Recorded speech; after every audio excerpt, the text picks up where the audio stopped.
Bonjour, je suis Catherine Bellière, enseignante et formatrice de yoga à Nantes avec Serge Gatineau. Nous répondons à vos questions. Aujourd'hui, une question récurrente.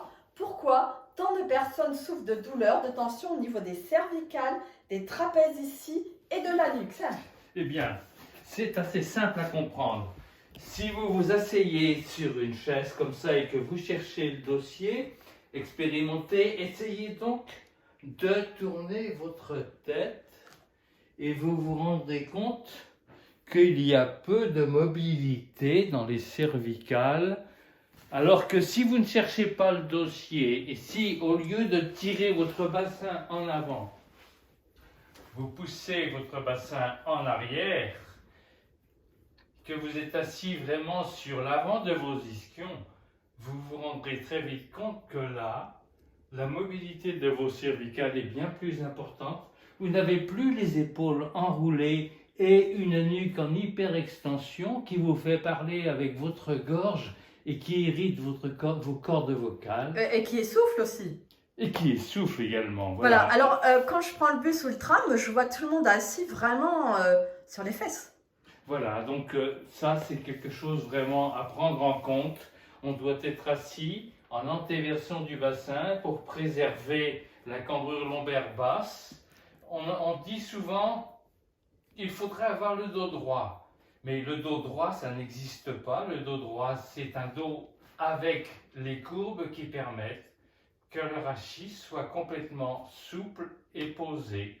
Voilà. Alors, il ne faut pas confondre avec l'hyper-antéversion aussi. Parce que beaucoup de gens me disent « Ah, mais je fais l'antéversion comme vous recommandez, mais j'ai mal au dos. » Ah bah oui, si on en rajoute comme ça, là c'est une rigidité, tout est raide et on se rengorge.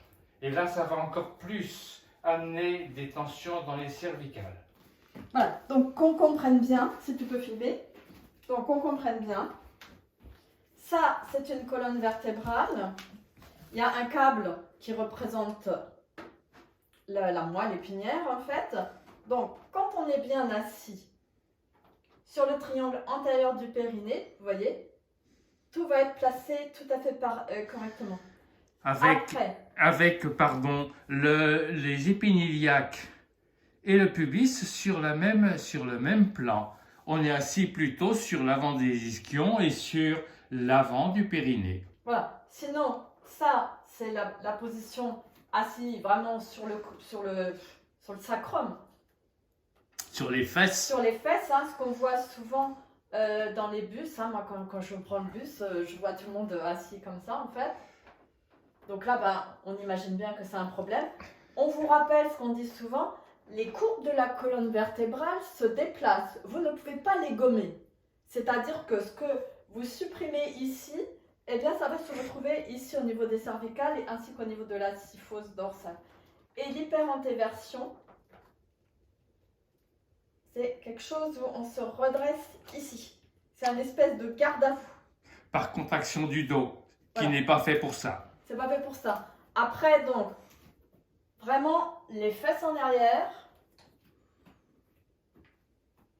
le poids qui tombe dans les talons, tibia vertical, et je laisse poser. Et je sens ma nuque qui s'allonge. Je sens vraiment la nuque qui s'allonge et je vais sentir les épaules qui descendent. Et parfois même, on va sentir que ça tire, alors que c'est normal. Hein, c'est des muscles qui vont commencer à s'étirer tellement ils sont contractés ici. Hein. Ça peut même se prendre au début. À ne pas confondre avec l'hyperantéversion qui va être quelque chose comme ça qui m'essouffle. Antéversion. Abonnez-vous pour ne rien manquer de nos prochaines vidéos. Bye bye.